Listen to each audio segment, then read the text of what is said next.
Welcome, everyone, to this explainer. We're jumping straight into an absolutely electric FIFA World Cup 2026 clash today.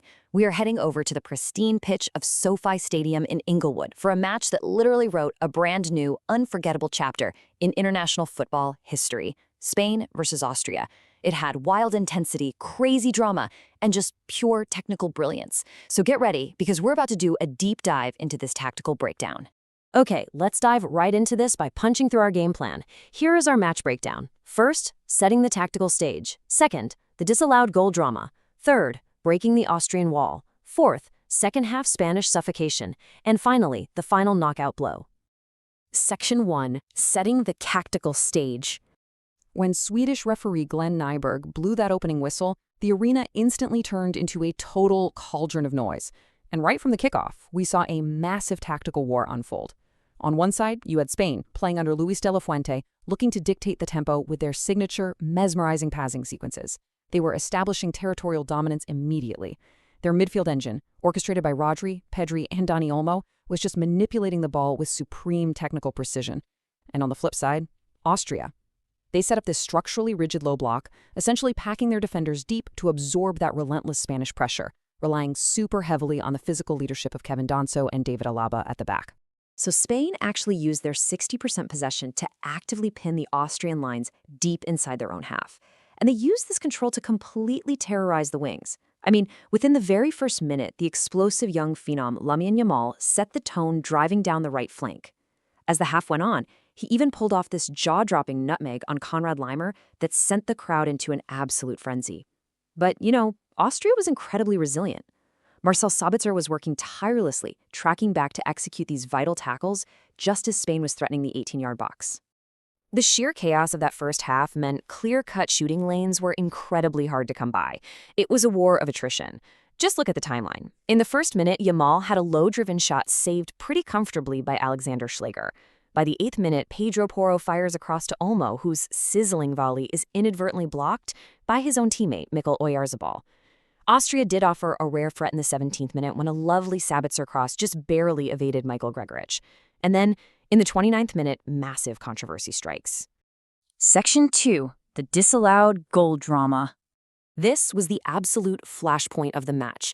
Here's exactly how the 29th minute chaos unfolded. Spain wins a hard-fought corner. Alex Baena swings this dangerous, curving delivery right into the heart of the 6-yard box, creating a massive scramble. Austrian keeper Alexander Schläger tries to punch it clear, but he kind of flaps at it under physical pressure from young Spanish defender Pau Cubarsí. The loose ball drops perfectly to the back post, and Marc Cucurella reacts instantly, slashing a fierce volley right into the back of the net. The stands absolutely erupt. But, literally a fraction of a second later, referee Glenn Nyberg blows his whistle. He ruled that Cubarsí had committed a soft foul on the goalkeeper. Just like that, the Spanish celebrations are cut short. The goal is completely disallowed.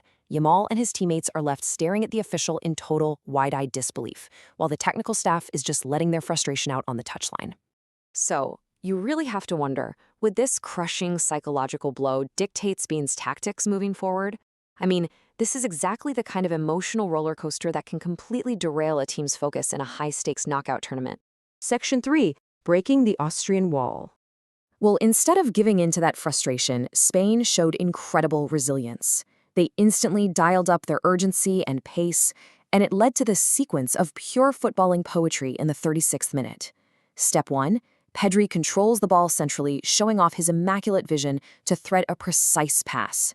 Step 2, he finds Cucurella, who makes this brilliant overlapping run on the left wing and delivers a magnificent, low-driven cross right into the danger zone.